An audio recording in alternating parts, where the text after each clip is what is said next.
Hay historias épicas en la Biblia, pero sin duda una de las más impresionantes es la que ocurre en la guerra entre los israelitas y sus más odiados enemigos, los filisteos. Según el relato, los filisteos un día se reúnen en un lugar llamado Efes Damín, en pleno territorio judío, para desafiarlo a pelear. Ante esto, el líder de los israelitas de ese momento, el rey Saúl, marcha con su ejército y acampa enfrente a los filisteos, separadas las tropas de ambos pueblos por un valle llamado Terebinto. Ambos ejércitos se preparaban para la lucha. Si llegaste a este punto, te doy las gracias. Te invito a que les des like al video, que te suscribas al canal, porque eso sería de gran ayuda para que este contenido llegue a más personas. Además, comenta este video. Yo estoy con toda la disposición para atender y responder todas las preguntas o comentarios, siempre que sean con respeto. Eso, sin más, sigamos con el video. De pronto, entre los filisteos aparece un gigante. Su nombre, Goliat. Según la Biblia, medía casi 3 metros de alto. Un casco de bronce le cubría la cabeza. Su cuerpo estaba protegido por una armadura escamada de 57 kilogramos. Portaba una enorme jabalina de bronce y una lanza de punta de hierro de unos 7 kilogramos. Según el texto, dice que el asta de su lanza era como el enjullo de un tejedor. No olviden ese dato. Sin duda, verlo en el campo de batalla intimidaría a cualquiera. De pie frente a las tropas de Israel, lanzó su desafío. ¿Para qué os habéis puesto en orden de batalla? ¿No soy yo un filisteo y vosotros siervos de Saúl? Elegid de entre vosotros un hombre que baje a pelear conmigo. Si en la lucha me vence, que me mate y os quedaremos sujetos. Pero si yo soy el que lo venzo y le mato, seréis vosotros los que os quedaréis sujetos y nos serviréis. Al oír estas palabras, el rey Saúl y todo su ejército temblaron de miedo, y ningún hombre aceptó el desafío. Así el gigante repitió su desafío mañana y tarde por 40 días. Se dice que por esos tiempos vivía en Belén un anciano llamado Jesé que tenía 8 hijos, de los cuales los 3 mayores estaban en la guerra contra los filisteos. Y el menor, un muchacho llamado David, se encargaba del cuidado de las ovejas, o sea, era un pastor.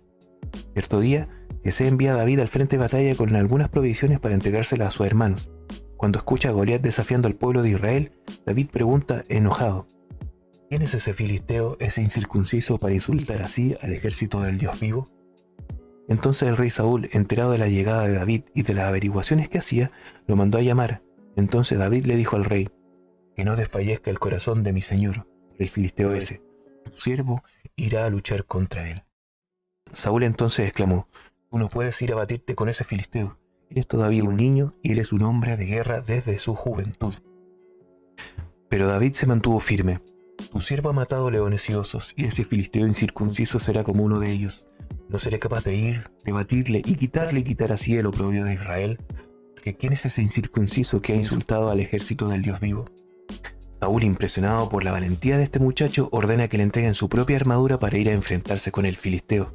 Sin embargo, la armadura era tan pesada que David, cuando se la colocó, no pudo ni moverse, por lo que decide ir solamente con su bastón, su honda y 5 piedras que recogió del río. Goliat todavía estaba en medio del campo de batalla. Cuando vio a David, se acercó lentamente y cuando estuvo frente a él, al ver que solo era un niño, le dijo con desprecio: ¿crees que yo soy un perro para venir contra mí con un cayado?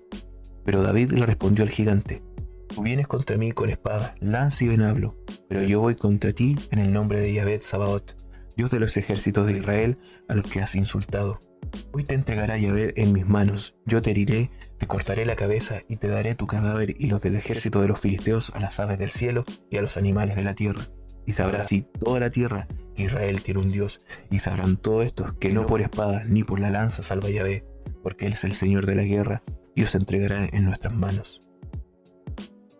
Goliat, indignado, se abalanzó contra David, quien también salió a su encuentro con su honda. Le arrojó una piedra que se clavó justo en la frente del gigante, que cayó de bruces al suelo. Al verlo desplomado, David toma la espada de Goliat y le corta la cabeza.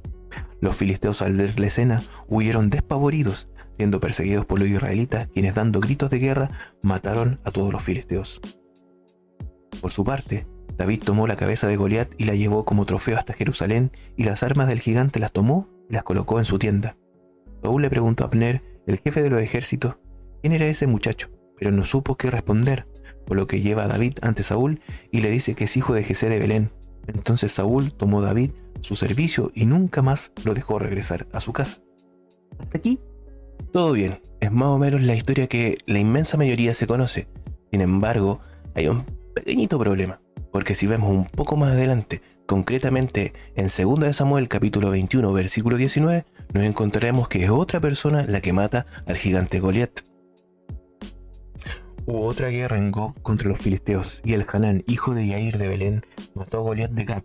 El asta de su lanza era como el enjullo de un tejedor. Como vemos, aquí se está refiriendo al mismo Goliat que habría matado a David, pues las descripciones coinciden en ambos casos. Ambos tienen el mismo nombre y ambos portaban la misma lanza, cuya punta era como enjullo de tejedor. Claramente es el mismo filisteo. Entonces, la pregunta que nos salta es: ¿quién es este El Hanán? ¿Será acaso el nombre de David previo a convertirse en rey? Eso parece poco probable. Al principio del capítulo nos dice que para el tiempo de este combate David ya era rey, y este El Hanán, que se describe en esta narración, era uno de los veteranos, o sea, uno de los guerreros de David. Además, el padre de El Hanán no es Jesé, es Yair. Entonces, El Hanán no es un seudónimo para David. ¿Qué sucedió entonces? ¿Goliat fue asesinado por 2 personas? ¿Fue David o fue el Hanán? Pero eso no es todo. Tengo que decirte que existe un tercer relato, esta vez en Primera de Crónicas capítulo 20 versículo 5, en el que se cuenta una vez más toda esta historia, pero con algunos detalles bien interesantes.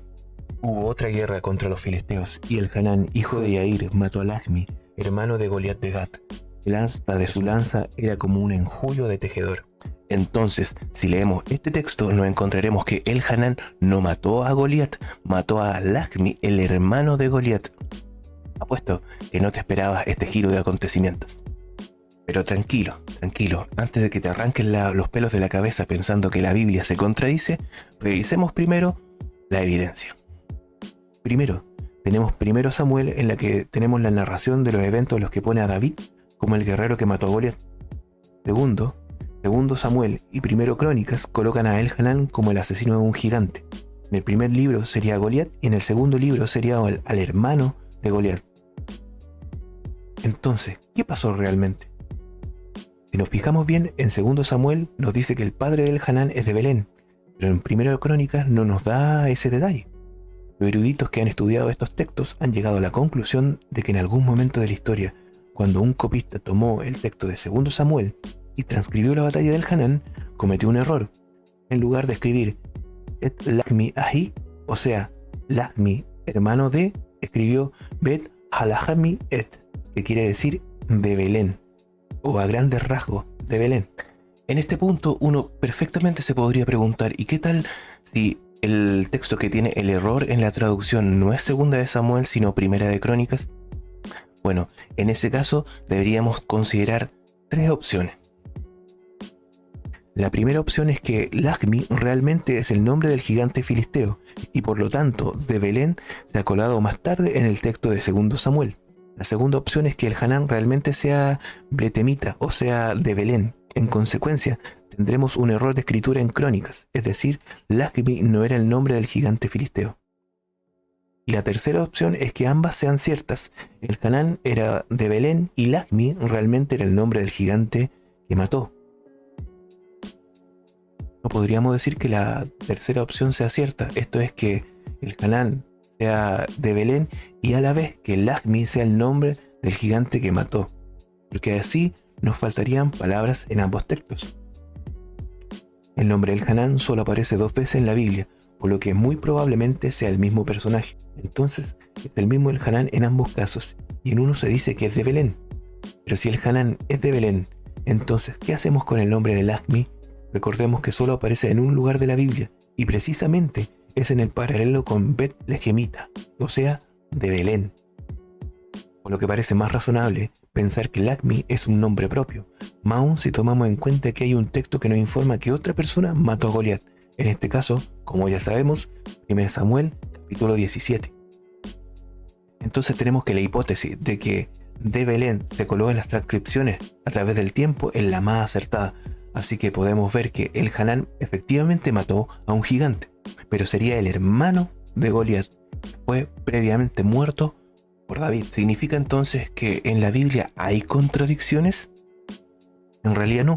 Recordemos que la Biblia no es un libro, sino una colección de libros en los que los escritores inspirados van plasmando lo que el Espíritu Santo les va colocando en su corazón, con las limitaciones y la cultura de esas personas.